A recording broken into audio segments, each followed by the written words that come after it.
Eesti Kroon. Saade rahast, pangandusest, investeerimisest ja majandusest. Saate toob teieni Tartu Hoiu-laenuühistu.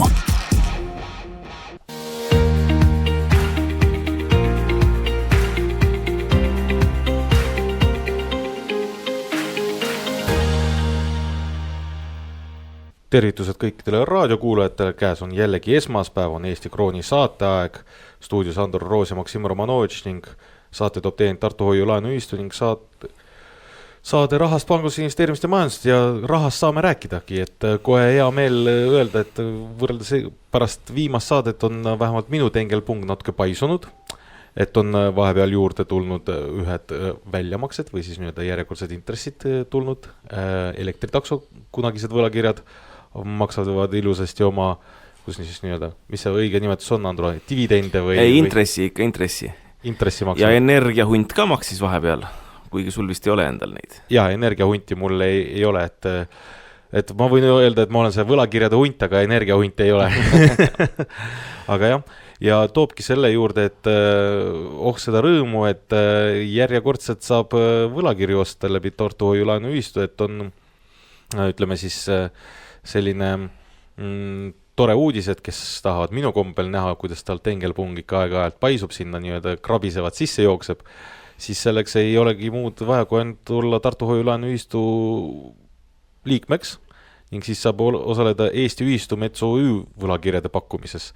Et Andro, mis see Ühistu Metsa võlakirjad endast kujutavad, et tegelikult kes on nagu meie pikemaajalised kuulajad teavad juba, mis see siis Ühistu Mets on, et see ei ole esimest korda, kui neid võlakirju müüakse. Jah, et esimesed võlakirjad on nagu lunastatud 2024. aasta lõpul ja nüüd on siis uued, mis me oleme välja andnud ja ongi uueks hooajaks valmistumine, et puidumaterjali vaja osta RMK käest, et ega me kuskilt mujalt ei osta, me nagu eratootjate käest üldiselt ei osta, sellepärast et RMK on ajalooliselt saanud kätte kõige magusamad metsatükid ja nendel on palju neid ja üle Eesti ja saavad tagada stabiilse tarnimise.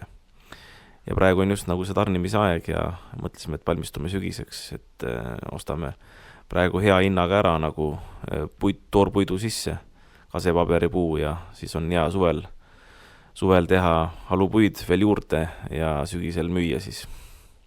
Ehk siis võlakirjade emissiooni eesmärgiks on täiendavate käibevahendite kaasamine toorpuidu ostmiseks ja laotagavarade suurendamiseks. Näed, ei valetanudki. Ja tulenevalt hetkest toormaterjali madalast hinnast ning soovist maksimaalselt ära kasutada suveperioodi väiksemaid tootmiskulusi, siis Eesti Ühistu Mets kuulutabki välja võlakirjade pakkumise ja võlakirjade suunatud pakkumine algas juba 13. märtsil, et ütleme, et juba käib igatpidi ning lõpeb 3. aprillil kell 12 ja võlakirjade väärtuspäev on siis 4. aprill 2025 ning lunastuspäev on 4. aprill 2027 ehk siis 24 kuud alates väärtuspäevast, et panete raha sisse, siis pärast 2027 saate kõik tagasi ja vahepeal kõik peale tiksunud intressid ka. Ja mis seal ikka, et alati on ju inimeste kõige olulisem küsimus, et mis see intress on ka? Intress on 7%, et ma kordan 7%.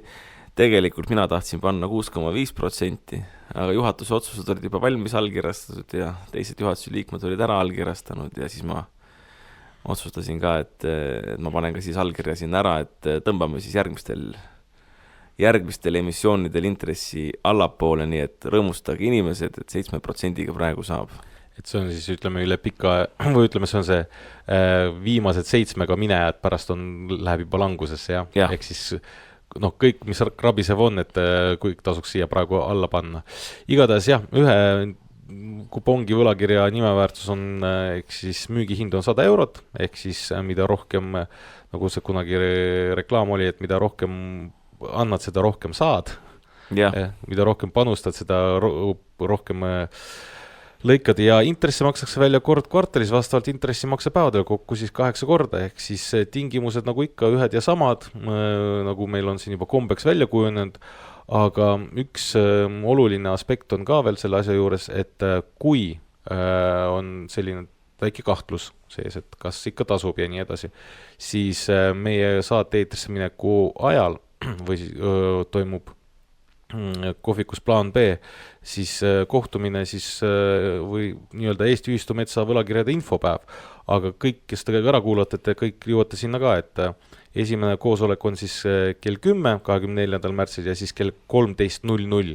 Ehk siis nii kui meie saade läbi saab, on teil veel tund aega minna kohvikusse plaan B, kus teid ootab Ühistu metsa esindaja Reijo Puks ning vastab investorite küsimustele. Kohvikus plaan B siis Tähtvere tänav 4 ja seal saate siis kõikidele oma küsimustele vastuse ja mina ütlen, et ma olen seal Ühistumetsas käinud ka, näinud, et töö käib, kõik ilusasti toimib ja veel kord, et kuna minul juba on Ühistumetsa võlakirjad eelmisest korrast olemas, et olen ka näinud ilusasti ka laekumisi, ühtegi päeva hilinetud ei ole, et kõik on nagu vinks-vonks, et selline siis võimalus, et oma tengelpungi siis suurendada, et Andro, palju sul alla läheb?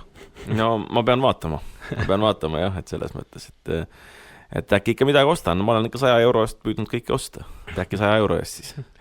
Natuke siit, natuke sealt ja see on nagu kuidas tüüpiline, et eestlase käest küsid, et kui vaatad, kes on nagu siuke võimekam ja rikkam ja siis küsid, et kus pees millega tegeled ja nagu ikka see olemas, ei natuke siit, natuke sealt teen on ju. No täpselt niimoodi. Aga keegi nagu kindlalt ei vasta, et kus see rikkus majja toodi. Ei. Okay. Nii ta on, aga ma arvan, et väärt asi nagu selles mõttes, et tootmine ikkagi eestimaine tootmine ja natuke väärindatakse ka seda asja, et ei ole päris toorpuidu välja müümine, et näed, tehakse toorpuidust vähemalt talupuitu. Sellised me oleme. Jah, et igatahes veel kord siis tuletan meelde, et Ühistumetsa võlakirjade pakkumine on alanud, nagu kombeks on välja kujunenud, et alguses sellised nagu mina ja sina väike investorid võtavad oma ära ja siis tulevad nii-öelda need suuremad investorid võtavad siis riisuvad koore. Jah, mahti. Jääme seda mahti momenti ootama, et kuigi tegelikult see asi on juba siin käinud, et oled sa nagu pilgu ka peale heitnud, et kuidas see aktiivsus hetkel on olnud? No ongi nii, nagu sa ütled, et väikesed on nagu ostnud. Väikesed on ostnud, näed, et tuleb ka see väikeste patta veel praegu kiiruga ära hüpata. Igatahes jah, et veel kord kordan, et lõpeb 3. aprillil kell 12 ja intress on 7% aastas, 8 korda makstakse seda välja ja ühe võlakirja müügihind 100 eurot ja ega siin muud ei olegi, kui ainult, et tuleb olla astuda Tartu Hoiulaenuühistu liikmeks, et sellest pakkumisest osa saada, et sellised ta läheb. Aga lähme ka meie edasi, teeme siit ühe kiire hingetõmbepausi ja siis oleme saatega tagasi ja siis räägime juba ka teistel aktuaalsetel rahandusteemadel.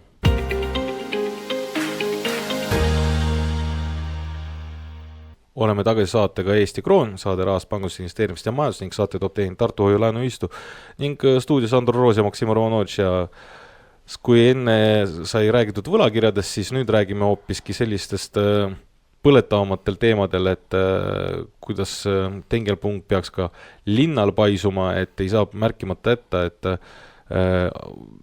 Andro, su tõld jääb ikka ja jälle jääb nii-öelda linnale hambu. No sa ütled minu tõld, aga ma ei kinnita ega lükka ümber, et see minu tõld on just.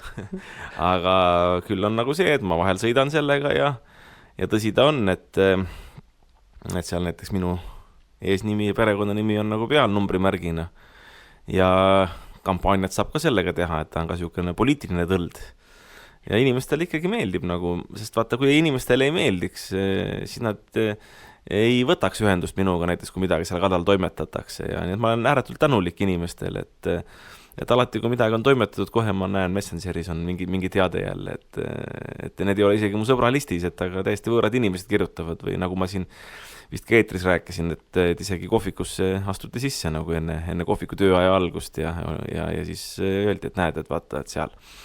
Aga viimati jah, et reklaamimaksu tahetakse, vaata, linnal raha nii otsas, et vaja kopikad kokku korjata, et võib-olla natukene sellest võib rääkida. Alustuseks ma ütlen ära näiteks, et eeskuju võiks Tartule olla Jõgeva vald ja Jõgeva linn, kus reklaamimaks tühistati.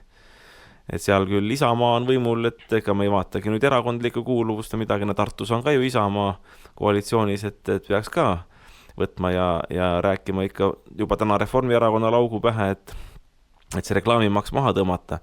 Sest vaata, mis ma ütlen selle asja kohta. reklaamimaks, see ei too linnale mitte midagi sisse. Täpselt nagu parkimistasud ei too mitte midagi sisse. See on jumala mõttetu asi, et ainult hoia palgal neid inimesi, kes saadavad reklaamimaksu kirju, kes käivad kontrollimas parkimistasude puhul, et kas sõiduk on õigesti või valesti pargitud, teevad paberimajandust, läheb selle paberi väljaprintimiseks või siis e-maili saatmiseks aega ja kulu ja kõike nagu. Et tegelikult on see jumala mõttetu nagu, et linna eelarvesse sealt raha ei tule. Noh, parkimise koha pealt võib kindlasti niimoodi öelda, et näiteks parkimise osas ka on. Varastati minu kasutuses olevalt tõllalt ära tegelikult ju silt, et pargin tasuta, et see ka nagu ei meeldinud, et see oli üks põhjus, miks see tõld nagu ära veeti. Lisaks sellele, et ta automaksu vastane loosung nagu peal oli. Aga ma olen täiesti veendunud, et Tartus tegelikult parkimine tuleb teha tasuta. Sest ainukene jutt on nagu see, et kõik autod ei mahu ära, aga selleks tulebki hakata parkimismajasid Tartusse tegema. Sest vaata, ma praegu tulin just perearstikeskusest Raatuse tänaval. Ja tead, kuidas ma vihastasin ennast seaks, nagu, et vanasti sai sinna, mõtlesin, et kuhu ma pargin enne. Mõtlesin, et vanasti oli 1,5 tundi või palju seal oli seal Raatuse parklas ja Raatuse ärimaja parklas, kus on kauplus ja asi. Et panen sinna, siis loen sildi pealt, et kuskilt tuleb mingisugust parkimisautomaadist võtta kliendi tšekk või kliendi mingi kviitung, et sa oled selle toidupoe klient või Raatuse 20 majas asuva mingisuguse äriklient ja paned selle kojamehe vahele, et siis võid 30 minti tasuta parkida. Siis ma hakkasin nagu korra minema sinna sisse, aga siis mõtlesin, et aga mina ei viitsi seda automaati otsida, sellepärast, et see võtab omaette aja. Siis mõtlesin, et okei, et perearstikeskus üle tee või tervisekeskus, et lähen sinna, et kindlasti oma kliendid saavad tasuta parkida. Aga kus sa nagu sellega, et ilus parkla oli, see oli pooltühi jälle, et ei või nagu parkida. Siis avastasin ringi sõites seal, et ikkagi oma parkimismaja on koguni tehtud tervisekeskusele. Läksin, sõitsin sisse, ma olen harjunud notaris käima ja seal Pläskus või kus see on taskus. Et seal ikka esimene tund on nagu tasuta, et klientide huvides ju, et kui ma ikkagi sul klient olen seal nagu, et on loomulik, et ma sinna, ütleme, terveks ööpäevaks parkima ei tule, et muid asju ajama, et ma tulen ikka kaubanduskeskusesse, ma saan tasuta parkida tund aega näiteks.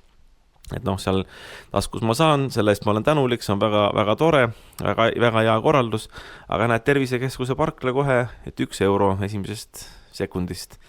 Mul oli tervisetõendid sealt tarvis, tervisetõend ise maksab 35 eurot, ega see 1 euro mind muidugi maha ei löö, aga päris palju kamma ei jaad nagu sellega, et läksin mingisugust asja ajama, ühest parklast irmutati ära sellega, et mingit kviitungit oli vaja, teise parklasse ei tohtinud üldse minna ja kolmandas juba taheti siis euro saada.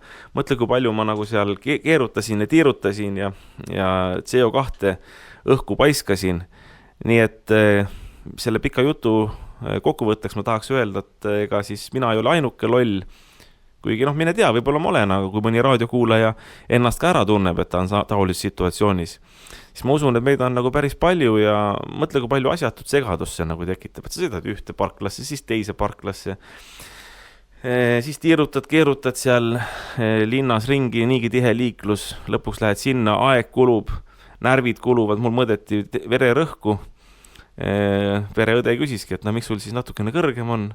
Aga ma juba vihastasin, kui ma sinna tulin. Ongi natukene kõrgem juba, eks ole. Et siis proovid korrast ära, eks ole. Siis pärast hakkad mõtlema seda, et vanus juba tuleb peale, kas ma tõesti siis nii haige olen, eks ole. Tööpäev ees. Tulin siia saatesse, ei tahaks ju paha tujuga tulla, ikka hea tujuga, eks ole. Aga ikka teeb natukene tuju pahaks, kui öeldakse, et sul vererõhk on natukene kõrge.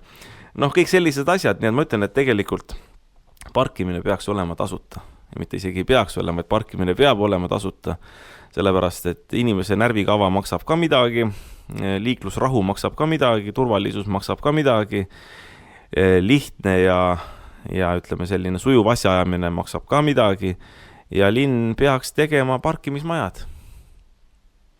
Kuhu sa teed seda parkimismaja? Süku ju tuleb. Võt, Süku tuleb, eks ole. Aga igale poole saab parkimismajasid teha, ega see on planeeringute koostajate küsimus. Parkimismajad saab teha ka parkide alla näiteks, et ega tuleb linnaruumi mõistlikult ära kasutada või ka teede alla. Et igale poole saab teha, et teid ju kogu aeg võetakse üles, et mina siin jooksu pealt ei oska öelda. kuhu täpselt need parkimismajad tuleb teha, aga see ongi planeerimisülesanne. Fakt on see, et neid tuleb hakata tegema kesklinna, mitte ainult nõuda arendajate käest, et arendajad tehku, eks ole, aga neid tuleb ka linna jaoks teha, sest vaata, ma ütlen sulle, mille peale ma hakkasin nagu mõtlema praegu, et vanasti Raatuse ärimaja parkla oli 1,5 tundi tasuta. Aga nii kui tehti kõrvale nüüd see tervisekeskus, mis oma parkimisest võtab 1 euro, siis on teinud karmimaks või kallimaks ka Raatuse ärimaja oma parkimistingimused. Ja vaata, kui me kõik parkimise suuname eraparkimise peale, no siis lõpuks nagu ongi see, et naabrid hakkavad üksteist üle trumpama, et kes pakub odavamalt või kes mingi trikiga. Ja lõpuks on niimoodi, et hinnad mitte ei lange, konkurents mitte ei langeta hindu, vaid konkurents tõstab hindu. Kui veel linn ise on ka juures, kes pidevalt seda tasulise parkimise ala laiendab, lõpuks viib linna piirini, et mine pargi Luunja valda, eks ole, tahad Tartu linna tulla asju ajama. Nii et kesklinna tuleb kindlasti ka linnavalitsuse kulul, linnaeelarve kulul nagu rajada parkimismajasid, aga tuleb rajada ka Annelinnadesse. Mitte Annelinnadesse, meil on üks Annelinna, eks ole, Annelinna mikrorajoonidesse, ma tahtsin öelda.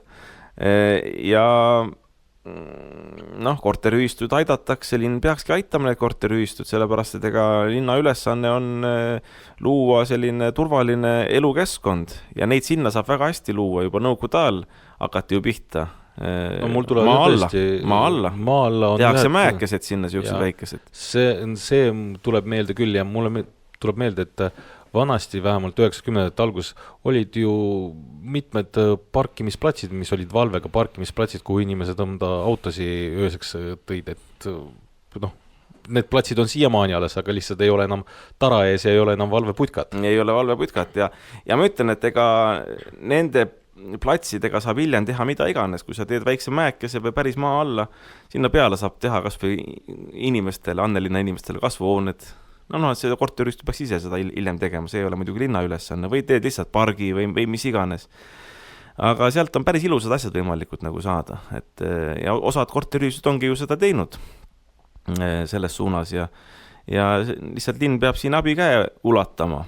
Ja noh, kes nüüd ütleb seda, et noh, kus siis linn seda raha saab, et maksukoormus tõsta ja nii edasi. Aga mina näiteks vaidlen vastu sellele, sest ütleme, kui me võtame kas või vana linna, mis Tartul nagu on. Vana linn on tühjaks jooksmas,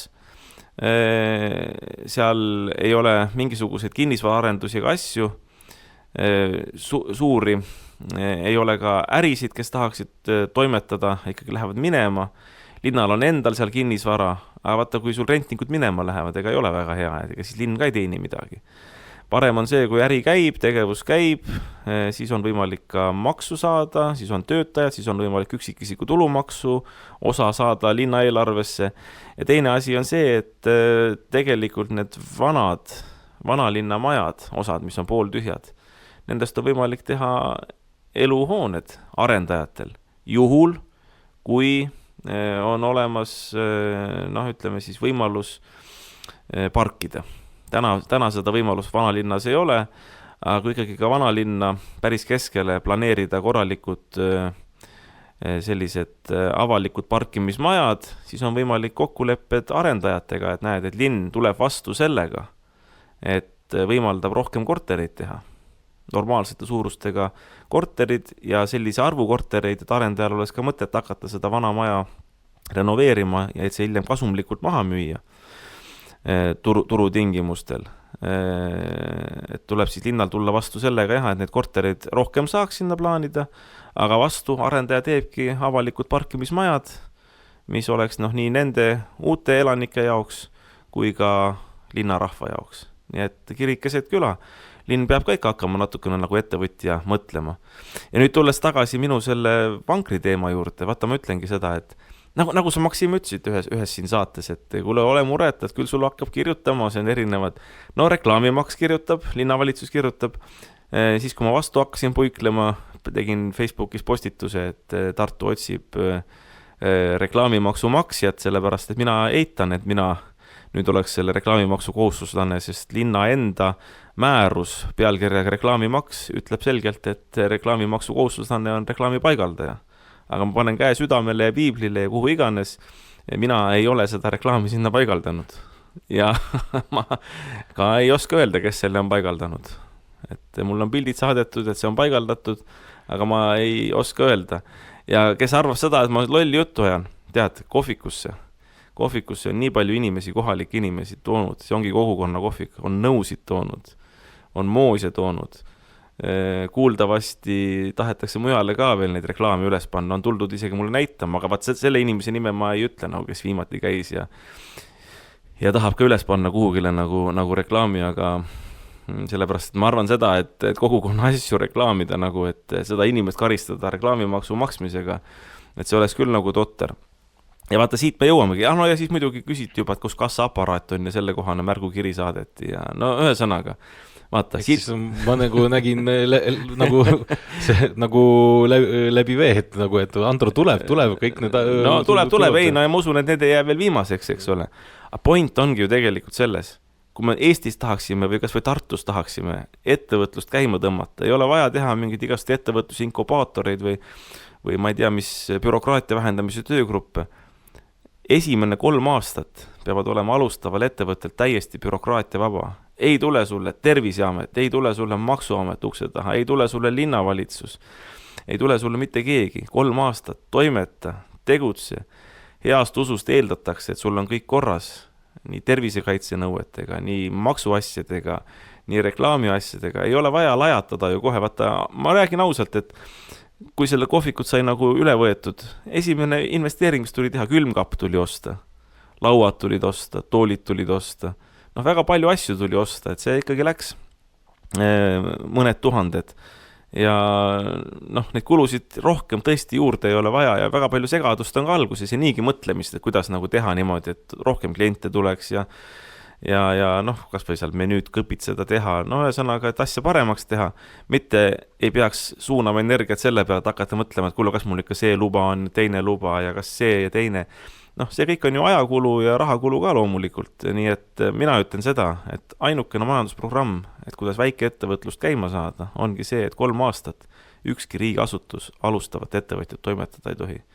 Selle aja jooksul teed asja korda, selle aja jooksul selgitavad välja, kas sa elad või sured, ega väga paljud algatused ka lõpetavad ära, et proovitakse, ei tulnud välja. Noh, mis sinna riiki segada siis, eks ole, kui inimesel niigi välja ei tulnud. See on selge, et ega ta kasumit ei teeninud, sealt ei ole mingit ühtegi penni maksu võtta. Kui ta kinni pani selle 3 aasta jooksul, järelikult ei tasunud ära.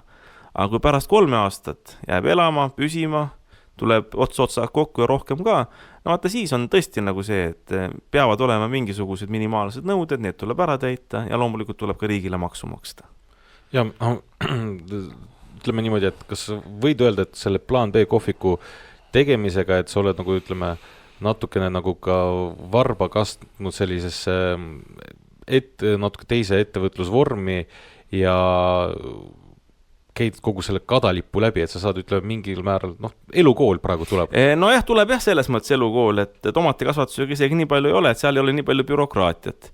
Et mingil määral on, aga kohvik on jah, selline kõige paremas mõttes väike ettevõtlus, et ühistuga ma olen ju ka teinud, ma olen kõik need asjad läbi käinud, ega ühistu oli ka algus väga väike ja need tütarettevõtted. Aga noh, ta on kasvanud suureks ja seal nagu aruandlus koormus mingis mõttes on nagu loomulik, kuigi sealt tuleks ka seda kõvasti maha kratsida.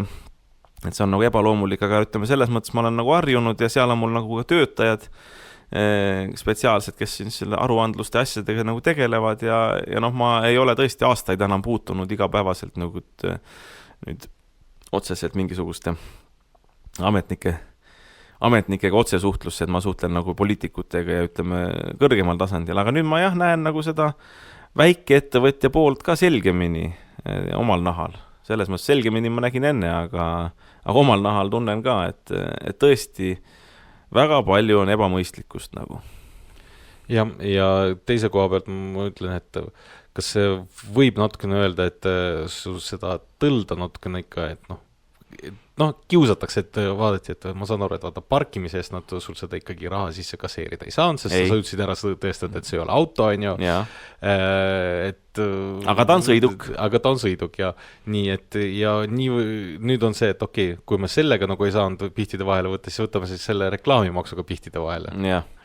No ja nüüd, kui ma saan aru, et sel teemal käib ka nagu vaidlus, et kui see välja ei tule, et mis arvad, mis sealt võib järgmisena tulla, millega, et see ei oska öelda. Saastamismaks, jah, et mõtle, ei, mul on nagu enda plaan A, plaan B nagu paigas, et aga mis nende poolt tulla võib, seda ma ei oska öelda, et midagi ma eeldan, aga et läbi sõrmede paistab, et ikka ei vaadata. Ei, no selge on see, et kiitma ei tule keegi, jah. No kui saladus ei ole, et kui palju siis reklaamimaks on, et mille, kui suure summa pärast on vägikaika vedu või ütleme, kui suure summa pärast on... Need on kopikad, no ma ütlen seda, et ma maksan ju Tartu Hoiu-laenu ühistu alt Tallinna linnale reklaamimaksu. Ja see on ka, et noh, hästi napakalt on pandud, et iga aasta 1. jaanuar on maksukohustuse päev. Et sa pead meeles pidama, et 1. jaanuari pidutsetakse ja siis alati tuleb mingisugune, ma ei tea, kas veebruari alguses või jaanuari lõpus tuleb meelde tuletada, et kuule, sa oled jätnud tegemata, et nüüd on juba viivist tiksunud, eks ole. Ja see on iga aasta nii, ma pean tunnistama, et ei tule ükski aasta meelde. Ja no ma esitan ta ära, aga seal on tõesti, need on 100 eurot võib-olla aasta peale niimoodi, et 100 euro pärast tõmmeldakse lihtsalt ja kotitakse. Ma usun, et siin on see väiksem isegi, et tegelikult linn ei võida sellest mitte midagi. Et kui palju ametniku töötunde läheb selle alla ja kõik see bürokraatia ja nii edasi ja see on kõik selle väikse sandikopika järgi pärast. Jah, ja tegelikult pigem peaks linn aitama kaasa nagu sellele, et kliente leida ja reklaamida ja teha hästi mugavaks inimestel nagu sinu kohvikusse või sinu ärisse üldse nagu tulla. Et siin oleks 1000 asju, mida tegelikult teha saaks. Et tuleks ainult pea tööle panna ja toimetada. Aga ütleme, nemad on selle peale läinud, et lihtsalt lihtsatest kohtadest võtta, nagu enda jaoks lihtsatest kohtadest, et et paned plakati üles, maksad, võtad töölise, maksad, eks ole, saad käivet, maksad, et aga nad ei vaata nagu seda lõpptulemust niimoodi, et tööline ei tähenda ju veel seda, et sul tööd tehakse küll, aga tulemus tuleb, eks ole.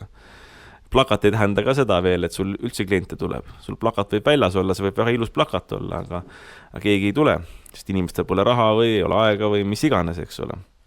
Ja nii edasi. Nii et minule meeldiks ikkagi see süsteem, vaata, mis Araabia maades on. Et riik või valitseja, riigieelarve on kaasvastutaja ettevõtluse juures. Et ongi ainult kasumimaks. Ja ma pean ütlema selgus huvides, et mul on hea meel, et tänane kasumimaks maha võetakse, ütleme ilmselt see, mis vahepeal pandi see 2%. Tänastes tingimustes ei ole see kasumimaks tõesti õige. Aga Araabia maades enamasti ongi niimoodi, et kasumimaks on ainukene maks, mida riik võtab.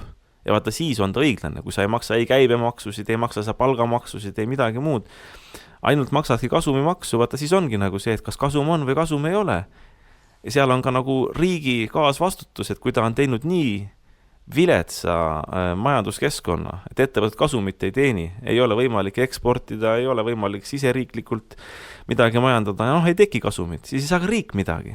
Aga kui ettevõtetel läheb hästi, siis tuleb ka riigile, nii et seal on nagu riigi vastutus selles mõttes kohe juures, et riigil on huvi, otsene huvi arendada ettevõtluskeskkonda selliseks, et seal kasumit tuleks, et ka riigieelarvesse midagi tuleks. Aga täna meie maksusüsteem nii Tartu linna puhul, üldse omavalitsuste puhul kui Eesti Vabariigi puhul on üles ehitatud selle peale, et sa maksad, hoolimata sellest, kas sul tuleb tulemust või ei tule, sa ikka maksad. Ja tagasi sa põhimõtteliselt, saad ainult bürokraatiat vastu. Maksa ja... Anna aru, maksa ja anna aru. Maksa ja anna aru, jah. Et igatahes, et sellised väljakutsed ootavad igast väikeettevõtjaid, me ei taha nagu oma jutuga ühtegi väikeettevõtjaid ära hirmutada, et ärge jumala eest sellesse väikse ettevõtlusesse sukelduge, aga lihtsalt, et teadki, et mis kadalipp teid ees ootab, aga ma saan aru, et selle najal tehakse natukene, tahetakse mingit kärpimisi teha ja sellest räägime juba meie järgmises segmendis.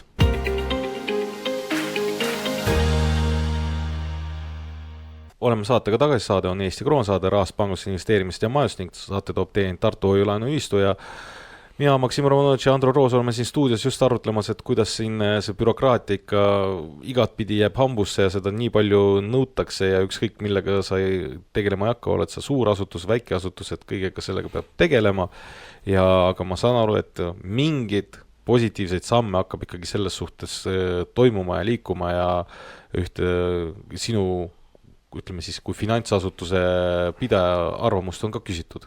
Jah, et üllatuslikult Finantsinspektsioon saatis kirja, kus küsis maikuuks arvamusi ja ettepanekuid, et kuidas siis vähendada finantssektori bürokraatiat.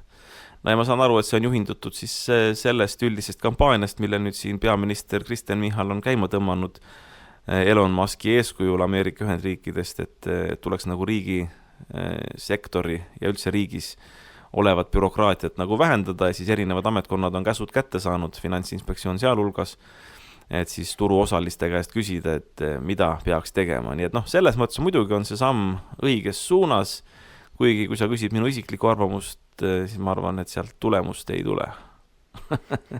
Ei võta keegi bürokraatiat maha ei tänase valitsuse tingimustes ega selle ideoloogia tingimustes, mille järgi meie riik täna nagu elab. No aga kui sa oled enda peas ikkagi midagi kaalunud, et kas sa vist päris nagu tühja A4 lehte sinna saatma ei hakka? Ei, ma panen ikka täis nimekirja, aga jällegi ega see tegelikult ei ole kerge ülesanne, sest see nimekiri tuleb väga pikk ja nimekiri tuleb väga põhjalik. Ja päris niimoodi ma ka öelda ei saa, et kõik on nagu jama, aga 90% mida tehakse on ikkagi jama. 90% on jama, 90% tegelikult tegevustest, mida tehakse pankade suhtes kas või hoiulaenuühistute suhtes või üldse ettevõtete suhtes või makseasutuste suhtes. See on jama. Ei võtame kas või selle. Võtame rahapesu temaatika. Ma ütlen siia selle kohustusliku mantra ette ära, et see kõik on muidugi väga oluline, et raha ei pesta ja terrorismiga ei tegeleta. See on ütlematagi selge, normaalne inimene, sealhulgas normaalne ettevõtja ju tegelikult ei tee ettevõtlust või oma tegevust selleks, et näiteks palgast kõrvale panna või osa oma ettevõtlustulust suunata sinna, et relvasid osta või ma ei tea, Putinit toetada või ma ei tea, kes need halvad siin kõik on, keda nagu toetatakse. Ei ole tegelikult. 99,99% ettevõtjatest tegelikult, kui nad tegelevad ettevõtlusega, siis nad tegelevadki selle oma ettevõtlusega ja 99,99% Eestis elavatest inimestest ka tegelikult, kui nad palka saavad või rahasid liigutavad, siis nad teevad seda oma elu korraldamiseks, et nad ei tee seda terrorismiks, Putini jaoks, sõja jaoks, mitte millegi taolise jaoks, nad teevadki seda oma igapäevase pisikese elu korraldamiseks. Jah, nii et ma usun, et sa, Maksim, võid minu juttu kinnitada või oled sa toetanud nagu midagi taolist? Ei, ma ei ole midagi toetanud, on see, et 90, nagu sa ütlesid. Sul ei ole vahel isegi raha võlakirju osta, nüüd rääkis Putinile anda või relvi osta, eks ole. Et ongi, et 99,9% minu selle kuludest või tähendab teenitud rahast ongi nagu elementaarsed kulud, mis vajavad katmist ja mille pealt on vaja, millest omakorda väga suure osa läheb riigile maksudena. Nii, aga nüüd ma räägin sulle. Vaata, kogu aeg tuleb meil igasugused, meil on erinevad koostööpartnerid, meil on ju kaardimakse koostööpartnerid, neid omakorda kontrollib Finantsinspektsioon, meil on Leedu keskpank, mida omakorda kontrollib ja ühesõnaga, see on terve võrgustik ja meid kontrollitakse ja siis, kui me kanname teistesse pankadesse raha, siis neid kontrollitakse ja nemad kontrollivad meid ja see on ükskõik süke ristpundar. Mis asi see rahapesu seadustik on? See tekkis ju peamiselt pärast terrorirünnakuid ja eriti teravaks läks siin ütleme 2014, kui see Krimmi sõda ja see tekkis ja ütleme sealt kandist on see asi tekkinud. Ja võib-olla kui tal alguses ka mingisugune mõte nagu oli, siis täna on ta selle mõtte minetanud, sest ütleme, kui me vaatame seda asja tegelikku poolt. Ütle, kas siin kurdetakse, Ameerikagi on ametlikult ju välja öelnud Trumpi valitsuse poolt, et pool rahast, Trump on ise öelnud seda, pool rahast, mis Ukrainasse on antud, on kõrvale läinud. Et pool laskemoona ei ole sinna jõudnud, pooled relvad ei ole sinna jõudnud, järelikult nad on jõudnud mustale turule. Aga kui raha saadeti, kas siis saadeti läbi, mis rahaasutuste siis saadeti läbi Putini rahaasutuste või mis rahaasutuste? Ikka nende samade lääne rahaasutuste läbi, kellele justkui need igasugused nõuded asjad kehtivad. Ja kui öeldi, et et läheb Aafrikasse need relvad ja kus kriisikolletesse, Araabiasse, no ka milliste pankade kaudu seal siis liigutatakse või milliste kaubateede kaudu nad lähevad, eks nad lähevad ikka ametlike kaubateede kaudu. Nii et fakt on nagu see ühe külje pealt, et tegelikult reaalset relvakaubandust, sõja rahastamist ja terrorismi rahastamist mitte kuidagi ei ole suutnud need reeglid takistada ja selles ei ole süüdi sina, mina, meie eestlaste ettevõtted siin, meie juures tegutsevad pangad, makseasutused ega keegi, vaid need on ikkagi väga suured ja konkreetsed privilegeeritud rahaasutused, kust kaudu need asjad liiguvad ja kus silmad kinni pigistatakse ja kus ükski finantsinspektsioon ega asi sinna juurde ei saa, isegi kui nad sellest asjast teaksid või teavad. No see on asja üks pool. Aga asja teine pool on see, et kuna ta selline absurd on, terve tööstusaru, see on jutumärkides tööstus, sest tööstus seal ei ole, seal midagi reaalselt ei toodeta peale bürokraatia ja paberite. Aga terve tööstusaru on selle rahapesu peal üles ehitatud. Saad sa aru nagu selles mõttes, et meilt nõutakse nagu seda, et me teeksime, et on ütleme siis terroristide nimekirjad. Aga neid terroristide nimekirju, see asi on ka väga segaseks aetud, ei ole nagu ühte tsentraalset terroristide või sanktsioneeritud isikute nimekirja. CIA-l on oma, FBI-l on oma, Euroopa Komisjonil on oma, erinevatel organisatsioonidel on oma ja loomulikult ei ole need nagu nii avalikud, et sa lähed ja klikad, paned Google'isse sisse, et sanction list, eks ole, leiad kohe nagu terve hulga liste, kus sa saad otsingut teha. Need on kõik siuksed enam-vähem, kas mingi maksumüüri taga või lihtsalt müüri taga, mis tähendab seda, et nüüd, kui sulle pannakse kohustus pidevalt monitoorida ja järjest tihemini monitoorida, et kes sinna nimekirjadesse on kantud ja ma toonitan veel, et ei ole mitte viidet ühele konkreetsele nimekirjale, vaid üldse abstraktsele sanktsioonide nimekirjale ja need sanktsioonide nimekirju on võib-olla 10 või 100, et siis tekib ju sinna juurde ettevõtteid, kes pakuvadki seda otsinguteenust või niisugust andmetöötlusteenust ja see ei ole odav, iga päring maksab, siis sind hakataksegi sundima, et aga sa peadki tellima, algusest näiteks meie juureski oli, et me kord aastast monitoorime läbi. Okei. Aga nüüd tulevad juba käsud alla nagu, ja need on sellised viisakas vormis, et see ei ole käsk, et me soovitame teil teha, aga muidugi seda jätakse ütlema, et kui sa soovituse nagu puu taha saadad, et siis järgmine on lepingu üles ütlemine või tegevusloa äravõtmine, nii et see ei ole nagu variant, et sa pead seda soovitust nagu järgima, et see ongi nagu maffia. Et ega see, kes see oli seal? Chicago maffiamees. Al Capone, tema ka ju väga viisakas vormis tuli katuseraha küsima, aga ma ei usu, et ta sul kohe revolvri välja võttis, et kui sa ikka kohe talle katuseraha ära maksid, ta surus sul kätt ja oli igati viisakas, tal lips ees ja kaabu peas. Et kui sa vastu hakkasid, siis võisid tina saada, nii et sama on ju tegelikult tänapäeval. Ja see on terve nagu tööstusaru, siis seda kontrollitakse, on siseauditid, kas või meie makseasutus, ma ei tea, kas me teeme 4 või 5 siseauditit erinevatele organisatsioonidele aastas. Siis on, kes sul valmistab sisekorra eeskirjad, dokumentatsiooni, et siis seda kontrollitakse, siis ei jääda selle kontrolliga rahule. Siis sa võtad kuskilt 3. kohast veel täiuslikuma siis eeskirja lased kirjutada. Siis on jälle, siis seda kontrollitakse, kas sa seda reaalses elus nagu rakendad 4 või 5 siseauditi poolt. Siis on välisaudit. Meil on 3 välisauditit nagu põhimõtteliselt, majandusaasta aruande auditeerimine, aga seal on veel mitmeid asju, mida peab tegema. Siis on uued need toora nõuded, mis nagu on näiteks sisse tulnud, et sul IT-süsteemide kontroll. Aga kõik need kontrollid on sellised, et vaata, kui sinna sisse nagu süveneda, siis vaata, kui sina kuulad seda või raadiokuule, siis ta mõtleb niimoodi, et seda kontrollitakse sel eesmärgil, et näiteks IT-süsteemid oleksid turvalised, et ma ikka ülekandeid saaks teha ja mu raha kuhugile ära ei kao ja bla bla bla. Seda ka mainitakse seal niimoodi, ütleme eesmärgis, aga tegelikult, kuhu need kontrollid on kõik suunatud ja kus see sisu nagu on, ei ole tegelikult mitte lõpptarbija turvalisus või lõpptarbija huvide ja varade kaitstus, vaid tegelikult ikkagi mingisugune abstraktne nõue, et sul peavad olema need kontrollid, sa pead tegema seda, et suunata sind põhimõtteliselt ikkagi lõpuks tarbima raha eest, ütleme neid samasid andmebaase, siis auditid asju, ühesõnaga tervele persetäiele kasututele inimestele tegelikult, andke andeks, audiitorid ja kõik asjad, ma saan aru, ja ma nimetan ka ennast selles mõttes kasutuks inimeseks, kui ma näiteks kellegile nagu ülikoolis loen raha ja pangandust ja neid asju, sest tegelikult neid asju ei ole vaja nagu. Need asjad eksisteerivad meie ühiskonnas, need kontrollid ja asjad, aga nad on kaugenenud sellest algsest eesmärgistest ja kuni nii kaugele, et võib-olla 1% ainult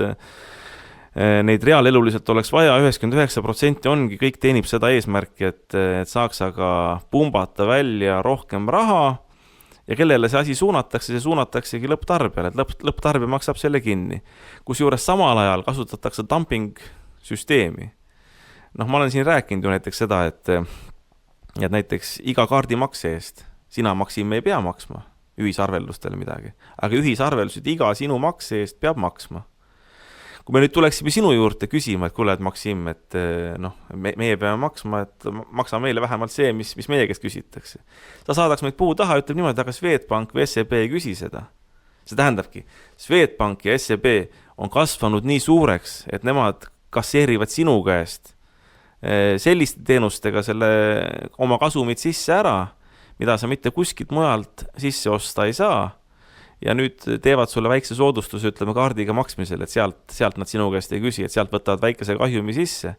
Ja sellega nad takistavad meie suguste nagu ühisarvelduste või Tartu Hoiulaenuühistusuguste väikeste tegijate turule sisenemise.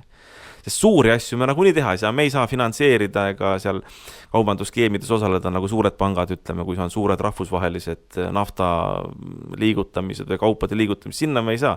Sealt tulevad need põhilised kasumid, eks ole. Aga nende suurte kauba ja raha liigutamiste pealt ristfinantseeritakse nende väikeste elutähtsate tehingute tegelikult kulusid ja siin välditaksegi põhimõtteliselt oma maise raharinglussüsteemi tekkimist, oma maise üldse kaubavahetuse kõige selle tekkimist. Et tegelikult on see üks suur ämbliku pundar, et seda on isegi väga keeruline seletada siin raadioeetris ja kui siin tõesti rääkida bürokraatia vähendamisest ja majanduse tervendamisest ja finantssüsteemi tervendamisest, siis ma tõesti ütlen, et 99%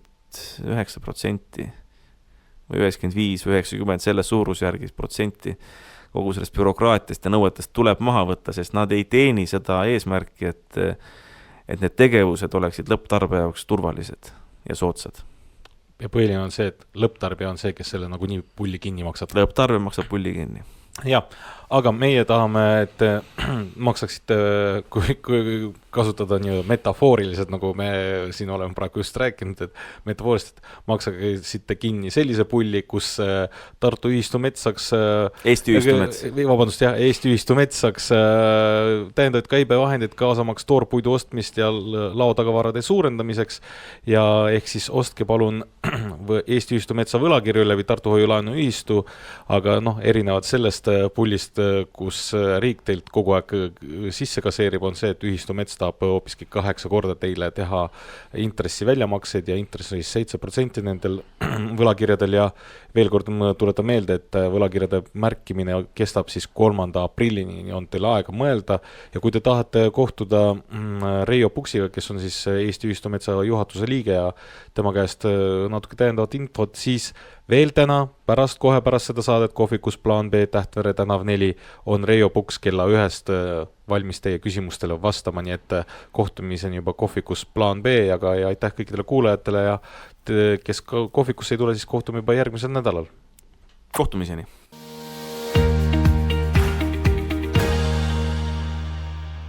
Eesti Kroon. Saade rahast, pangandusest, investeerimisest ja majandusest. Saate toob teieni Tartu Hoiulaenuühistu.